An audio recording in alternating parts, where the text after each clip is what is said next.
بسم اللہ الرحمن الرحیم۔ ڈیلی گجرات کے ساتھ حسنین چودھری آپ سے مخاطب ہے۔ امید ہے آپ سب اللہ تعالیٰ کے فضل و کرم سے بالکل خیریت سے ہوں گے۔ آج کی ویڈیو میں ہمارا موضوع ایک ایرانی قصہ ہے، پرانے دور کی بات ہے کہ ایران کے اس شہر کی بات ہے جس میں بہت زیادہ سردی ہے، لوگ سردی سے ٹھٹر رہے ہیں، اور ایک بادشاہ اپنے محل میں داخل ہونا چاہتا ہے۔ مزید آگے جانے سے پہلے، واقعے کو مزید آگے بڑھانے سے پہلے میں ریکویسٹ کرتا ہوں کہ جو لوگ نئے ہیں وہ چینل کو فوری طور پر سبسکرائب کر لیں۔ اس چینل پہ ہماری کوشش ہے کہ خبروں کے ساتھ ساتھ آپ کے سامنے مختلف حقائق بھی رکھیں، آپ کو مختلف اخلاقی اسباق بھی دیں، اور گجرات اور پاکستان بھر سے مختلف جو اشخاص ہیں، شخصیات ہیں، ہیرو ہیں، ان سے بھی ملوائیں۔ تو آج کی ویڈیو میں کوئی موٹیویشنل سپیکر نہیں بننا چاہتا، بلکہ اپنے حصے کا فرض ادا کرنا چاہتا ہوں کہ ہم سب جانتے ہیں، پچھلی ویڈیو میں بھی ذکر تھا کہ وسائل کی کمی، حالات کی تنگی، معیشت کی تنگی، قرض، اور پھر زیادہ سے زیادہ سہولیات کی خواہش، اپنے ارد گرد معاشرے میں جو پیسوں والے لوگ ہیں، امیر لوگ ہیں، انہیں دیکھ کر ہمارے اندر جو احساس کمتری پیدا ہوتا ہے، وہ ہمارے لیے بہت زیادہ مشکلات کا باعث بنتا ہے۔ وہ احساس خودکشی پہ بھی مجبور کرتا ہے، لوٹ مار کا بھی سبب بنتا ہے، ڈپریشن، ٹینشن کا سبب بھی بنتا ہے۔ بہت ہی جلدی کے ساتھ میں واقعے کو بیان کرنا چاہتا ہوں، اور اس میں جو سبق ہے وہ بھی آپ تک رکھنا چاہتا ہوں۔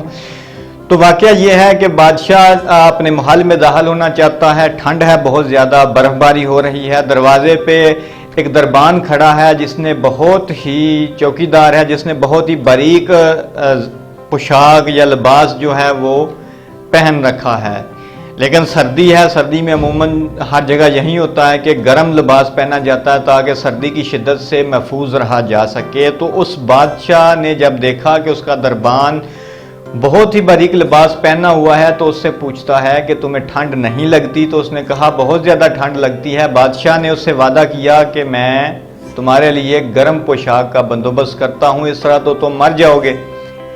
بادشاہ اندر چلا گیا، لیکن جوں ہی وہ اپنے گرم محل میں داخل ہوا، آسائشوں میں مصروف ہوا، تو وہ بھول گیا اپنے وعدے کو۔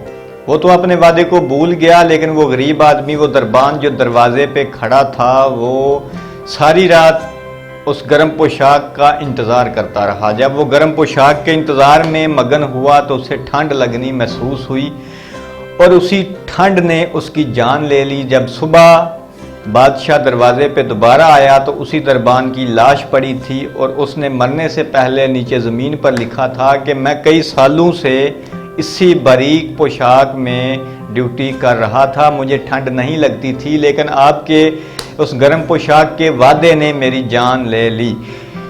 تو آخر میں بات یہ ہے کہ آپ کے پاس جو کچھ ہے، جتنے وسائل ہیں، اسی پہ خدا کا شکر ادا کریں اور زیادہ کے لیے محنت کریں۔ لیکن اگر آپ کے پاس جو کچھ ہے اس سے آپ بیزار ہو جائیں گے، بڑی امیدیں لگا لیں گے اور دوسروں پہ نظر رکھیں گے، تو نتیجہ وہی نکلے گا۔ بات کی بہت زیادہ تشریح نہیں کر سکتا، لیکن جو رزلٹ ہے، جو سبق ہے، وہ آپ کے سامنے رکھ دیا۔ وہ یہی ہے کہ جو آپ کے پاس ہے اس پہ راضی رہیں، اللہ کا شکر ادا کریں، اور جو دوسروں کے پاس ہے، جو آپ کے پاس نہیں ہے، اس سے مرعوب مت ہوں، پریشان مت ہوں۔ اللہ سے دعا کریں اور ساتھ محنت کریں۔